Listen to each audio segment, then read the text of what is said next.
Huwag kang maghintay ng napakarami pang naipundar bago ka mag-enjoy. Kasi baka matapos mo mag-ipon, namatay ka na, bukas iba ang mamana. Iba ang mag-enjoy. So kaya may naipon ka, kay wala. Kaya marami kay konti. Learn how to enjoy the day. At ang nakakatuwa po, mga kapatid, bawat budget may katapat na nabibili. Nakita nyo, kung hindi totoo yan, bakit yung mga ang liit ng kita, buhay pa rin? In fact, yung mga walang kita, buhay din. Because sabi nga ng isang pelikula, ano ba yan, Jurassic Park, life finds a way. So may katapat ang lahat. Sabi nga nila, pusali man ay may katapat na langit.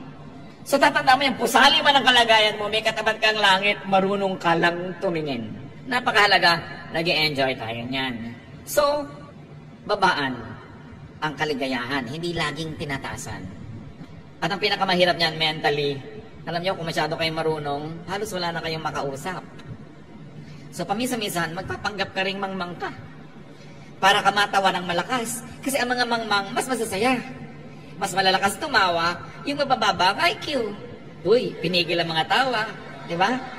Mas tawanan yung mga nonsense ang usapan. Ginagaranti ako sa'yo, hampasan pa, ngulungan. Sigurado walang kalatoy-latoy yung pinag-uusapan nito. Pero, masaya. Di ba ang mahalaga at the end of the day, masaya ka.